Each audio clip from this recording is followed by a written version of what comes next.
नमस्कार। अब तक आपने सुना नैनीताल शहर में श्री महाप्रभु नीम करौली महाराज जी के आगमन से भक्त भाव विह्वल हो उठते। उधर गांव अकबरपुर में जिस प्रकार वे पारिवारिक जीवन की जिम्मेदारियों को निभा रहे थे, कोई इस बात को समझ ही नहीं पाता कि वे एक महान योगी हैं। अब आगे। हिंदू धर्म में नवरात्रि का बहुत महत्व है। कहा जाता है कि चैत्र नवरात्रि को ही इस सृष्टि का आरंभ हुआ था। चैत्र प्रतिपदा के दिन नए वर्ष के पावन अवसर पर नव ऋतु प्रकृति में भी सकारात्मक परिवर्तन आते हैं। हरियाली का आगमन जैसे खुशहाली का प्रतीक बनकर आया है। गृह संसार की पुष्पित पल्लवित वाटिका में पूर्ण वैदिक विधान से व्रत पूजन कर साधनारत जमींदार साहब और पत्नी रामबेटी जी पूर्ण निष्ठा से श्री गौरी गणपति और नवग्रह पूजन कर रहे हैं। बसंत के मनमोहक सौंदर्य की आभा लिए प्रकृति भी हरितिमा की सुंदर चूनर ओढ़े मानो दुल्हन सी संवर गई हो। खेतों में खिले सरसों के पीले फूल और गेहूं की बालियां मंद बयार का स्पर्श पाकर मानो लहराती हुई झूम सी रही है। घने जंगलों में खिले कचनार, पलाश और सेमल के फूलों से प्रकृति का निखार जीवंत हो उठा है। इस मधुमासी रंगोत्सव के साथ जैसे प्रकृति भी नव संवत्सर के आगमन के स्वागतार्थ कोयल के कूक और भंवरों के गुंजन के साथ आकर्षित कर रही है। इन चैत्र नवरात्रियों में जमींदार साहब ने 15 दिन के लिए माँ कैला देवी के दर्शनार्थ जाने का पावन संकल्प लिया और पूर्ण श्रद्धा भाव से ओतप्रोत हो अपनी यात्रा के लिए अग्रसर हो चुके हैं। नंगे पांव भक्ति भाव से ओजस्वित श्री महाराज जी, जो स्वयं तीर्थ स्वरूप हैं, तीर्थ यात्रा के मार्गों में परम आनंदित हुए आगे बढ़ते जा रहे हैं। राजस्थान के करौली जिला मुख्यालय से दक्षिण दिशा की ओर लगभग 24 किलोमीटर दूर पर्वत श्रृंखलाओं के मध्य त्रिकूट पर्वत पर मां कैला देवी का सुप्रसिद्ध मंदिर है। उत्तर पूर्वी राजस्थान के अंतर्गत चंबल नदी के बीहड़ों के नजदीक कैला ग्राम में स्थित कैला मैया के दर्शन करने वर्ष भर श्रद्धालु दर्शनार्थियों का सैलाब सा लगा रहता है। चैत्र मास की नवरात्रि में प्रत्येक वर्ष हजारों भक्त जदौन राजपूतों के कुलदेवी राजराजेश्वरी श्री कैला महारानी जी के सिद्धपीठ में माता का आशीर्वाद लेने पैदल ही आते हैं।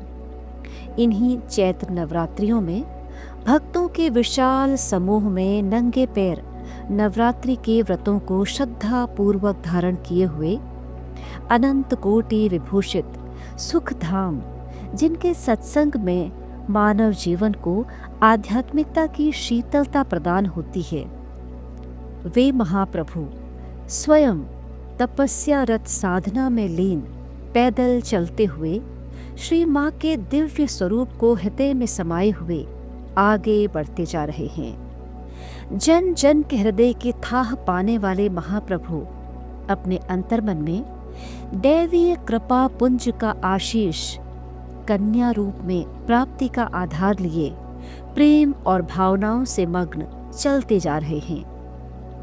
जो श्री महाराज जी अनंत रूपों में हजारों भक्तों के साथ विभिन्न रूपों में विभिन्न स्थानों पर दर्शन देकर प्रकट हो जाते हैं, उनकी लीलाओं और विराट स्वरूप को समझना संभव नहीं है। फिर भी मानवता के लिए ये संदेश कि पुत्री रूप में जगत जननी माँ के अनन्य स्वरूप की भक्ति और सेवा की आकांक्षा ईश्वरीय प्रेम का कितना बड़ा प्रमाण है। गाजे बाजे ढोल नगाड़ों के भक्तिमय संगीत से आत्मा का कोना कोना झंकृत हो उठता है।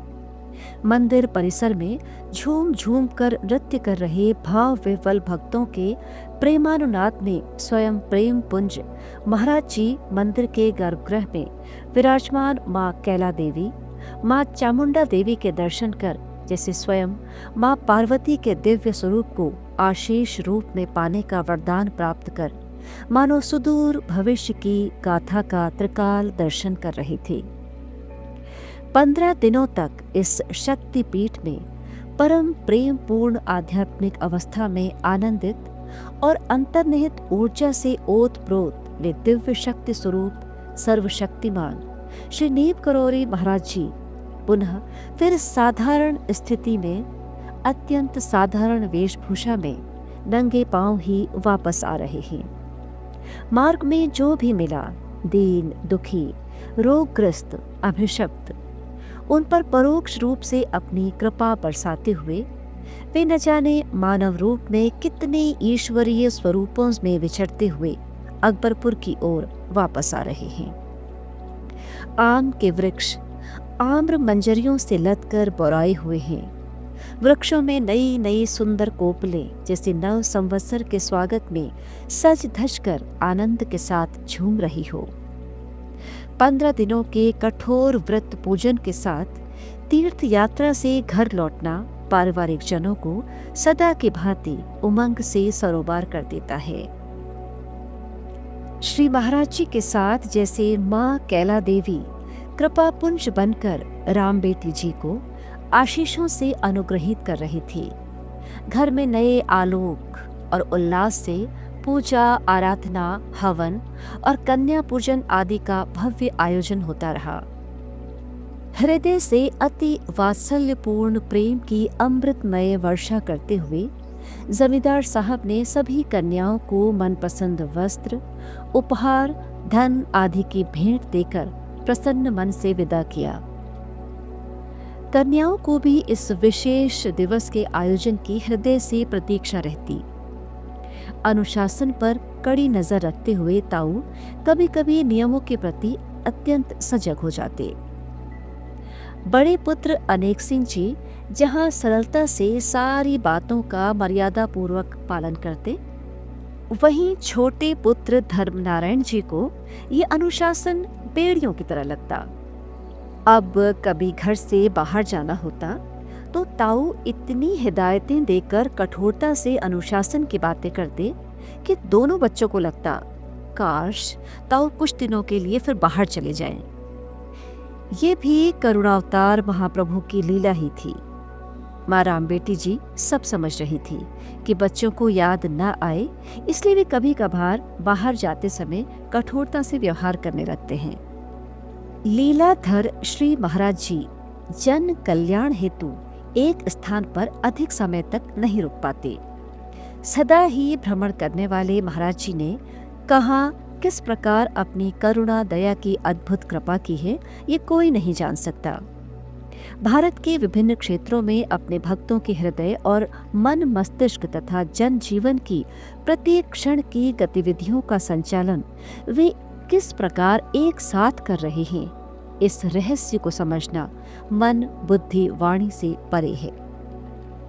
अकबरपुर हवेली में जमींदार साहब के असाधारण व्यक्तित्व के गुणों को लिए वे सर्वप्रिय सर्वमान्य समाज सुधारक थे, तो बच्चों के आदर्श पिता के रूप में उनका संपूर्ण स्नेहमय संसार। परमेश्वर रूप में वे पत्नी राम बेटी जी के जीवन का संपूर्ण आधार, जिन्हें वे महान संत और अवतारी पुरुष के रूप में मन ही मन पूजती थी, तो सुदूर अन्य भक्तों के अनंत कोटि विभूषित महाप्रभु। परंतु वे स्वयं कौन थे? वे स्वयं कहते हैं वे कोई भी नहीं, अर्थात शरीर की सीमाओं से भी परे, फिर भी भगवान श्री राम और भगवान श्री कृष्ण की भांति लीला में चमत्कारी घटनाओं को अपने स्वरूप से अलग रखते हुए सुदूर क्षेत्रों में अपने भक्तों के साथ दया और कृपा बरसाते रहते। वे कब कहाँ दर्शन देंगे और कब भक्तों के बीच से अचानक उठकर किस दिशा में चल देंगे, इसका कोई निश्चित अंदेशा किसी को नहीं रहता।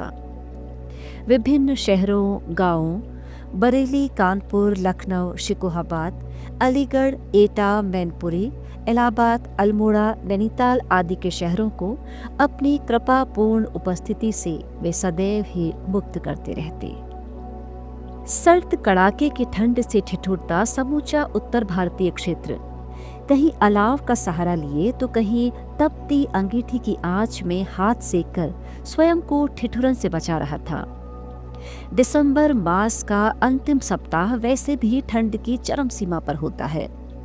अकबरपुर गांव में ठंड की ठिठुरन से आज कच्चे पक्के रास्तों में आवाजाही कम ही हो रही थी। हरे भरे खेतों में दूर से ही दृष्टिगोचर हो रही जमींदार साहब की हवेली अपने सदाचार की गौरव गाथा को स्वयं में समेटे मानो उदारता लिए आकर्षण का केंद्र रही है।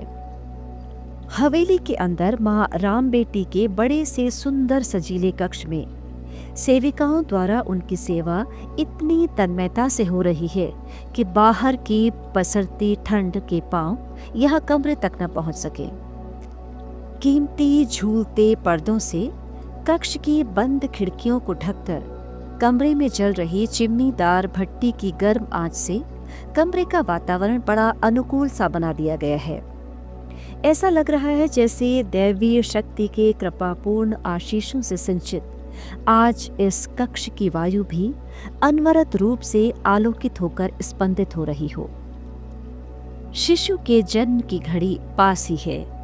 सेविकाओं की चहलकदमी, सेवा भाव और दाइमा की उपस्थिति से आश्वस्त हो माँ राम बेटी जी ने ईश्वर के ध्यान में अपने अस्तित्व को जैसे बिसरा दिया हो। कोयल के कूक और पक्षियों के कलरव के साथ ही एक मीठी सी किलकारी से कक्ष जैसे मधुरिम संगीत से भर गया और प्रसन्नता के थिरकन की तरह ये शुभ समाचार कक्ष के द्वारों से होता हुआ हवेली में प्रतीक्षारत सेवकों तक पहुंचा। बधाई हो, कन्या हुई है। बाहर बैठी दादी श्री राम देवी जी ने जैसे ही ये शुभ समाचार सुना, पास बैठी देवरानियों संग खुशी से झूम उठी। भाव विह्वल रुंधे कंठ से बोली, कन्या क्या, साक्षात देवी रूप में माँ कैला देवी हमारे घर पधारी है। घर में खुशी का माहौल छा गया। प्रसन्नता और उत्साह से सब एक दूसरे से मिलकर बताते पूछते हुए खुशी के अतिरेक से खिल उठे थे। परिजन, पास पड़ोस और गांव के गलियारों से होती हुई ये खबर सबको प्रसन्नता की लहरों से सरोबार कर गई। जमींदार साहब तो साक्षात देवी माँ का प्रसाद पुंज पुत्री रूप में पाकर धन्य हो गए। गर्व से हवाई फायर कर उन्होंने अपने हर्षातिरेक मन के आनंद को जैसे उन्मुक्त गगन के परिंदों की उड़ान तक पहुंचा दिया था। उधर कक्ष में माँ राम बेटी जी गोद में दैवी आलोक लिए नन्ही कन्या को देख फूली नहीं समा रही थी। वे जितनी बार देखती उतनी ही बार इस नन्ही बालिका के सुंदर स्वरूप को देखकर वात्सल्य से गले लगाकर ममत्व की अद्भुत अनुभूति में खो जाती। मौसम की ठंडक भी जैसे हृदय की गुनगुनाहट से अपना स्वभाव भूल मधुर बयार बन गई थी। हर ओर बस आनंद की लहरें अपना उमंगमय वातावरण बिखेर रही थी।